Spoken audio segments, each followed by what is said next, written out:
Shalom, saudara-saudara yang dikasihi oleh Tuhan Yesus Kristus. Renungan malam edisi Kamis 2 Mei 2024, yaitu terdapat dalam kitab Kisah Para Rasul, pasalnya yang ke-10, ayatnya yang ke-1 sampai dengan yang ke-33. Masuk dalam perikop Petrus dan Kornelius.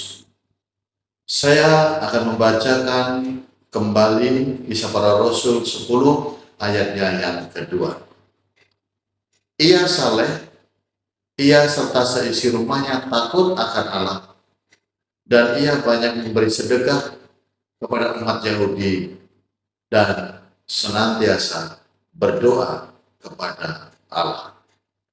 Saudara-saudara, Kisah Para Rasul 10 ayat 1 sampai ke 33, saya mengambil tema kasih tanpa membedakan. Saudara-saudara, Kisah Para Rasul 10 ayat 1 sampai ke 33 ini adalah cerita pertemuan antara Petrus, seorang Yahudi, dengan Kornelius, seorang perwira pasukan Italia. Dua tokoh yang masing-masing memiliki perbedaan, tetapi juga memiliki kesamaan, yaitu sama-sama dipakai oleh Allah sebagai Allahnya untuk memberitakan Injil Tuhan. Meskipun bukan orang Israel, Kornelius dipilih Tuhan beserta dengan keluarganya. Kepercayaannya kepada Allah itu ia wujudkan dalam bentuk doa dan sedekah kepada siapapun yang membutuhkan.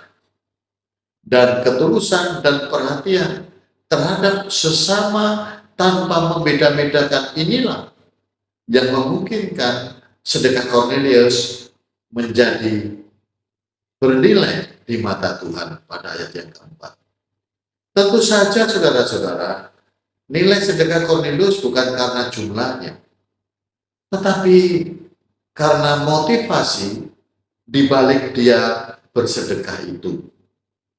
Meski sebanyak apapun pertolongan kita dan sedekah yang kita berikan kepada sesama, namun apabila motivasi di balik sedekah itu tidak murni, maka nilai pertolongan kita kepada orang lain itu menjadi sangat rendah, bahkan bisa dikatakan tidak bernilai sama sekali di hadapan Allah. Dan ini sangat bertolak belakang dengan sikap dan kebiasaan orang Yahudi pada zaman itu.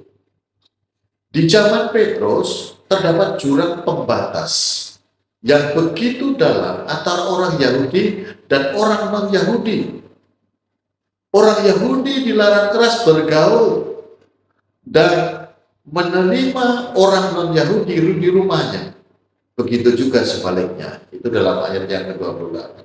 Itu sebabnya Petrus pada waktu itu sempat merasa ragu ketika dijemput untuk masuk ke rumah Kornelius yang bukan orang Yahudi, yang dianggap oleh mereka adalah najis. Namun di tengah keraguan, Tuhan memperlihatkan kepada kita bahwa dalam ayat yang ke-12 ada kain yang lebar yang bergantung di keempat sudutnya. Di dalamnya terdapat berbagai jenis binatang berkaki empat dan yang melata dan juga burung. Pada waktu itu Tuhan menyuruh Petrus menyembelih dan memakannya.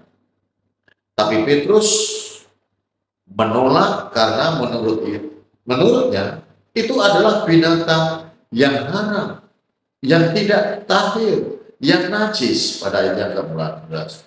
Namun Tuhan menjawab Petrus, apa yang dinyatakan halal oleh Allah tidak boleh engkau nyatakan haram.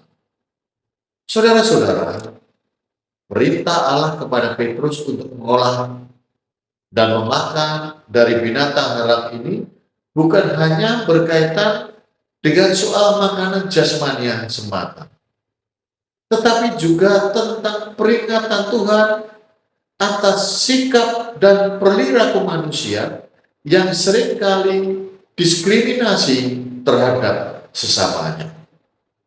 Perlakuan diskriminasi mempengaruhi semua segi kehidupan bermasyarakat, bahkan hingga masuk ke dalam komunitas umat Kristus. Perlakuan diskriminasi ini terhadap sesama adalah merupakan jurang pembatas yang menghalangi kasih Tuhan sampai kepada orang-orang yang memerlukan dan membutuhkan. Dan sikap dan perlakuan diskriminasi menjadikan pertolongan kita kepada sesama menjadi sia-sia, menjadi tidak bernilai di hadapan Allah. Maka dari itu, saudara, bagaimana supaya setiap pertolongan atau sedekah kita lebih bernilai di hadapan Allah? Maka yang harus kita lakukan, perbaikilah motivasi kita dalam hal memberi, dan jauhkanlah sikap membeda-bedakan antara satu dengan yang lainnya. Tuhan memberkati kita, Tuhan memberkati firman-Nya. Amin. Mari kita bersatu dalam doa. Terima kasih ya Tuhan, melalui firman-Mu pada hari ini kami diingatkan supaya kami tidak berlaku diskriminasi terhadap sesama kami. Dan firman mengajar kami memperbaiki motivasi kami dalam hal kami memberi kepada sesama kami, kepada orang lain di sekitar kami.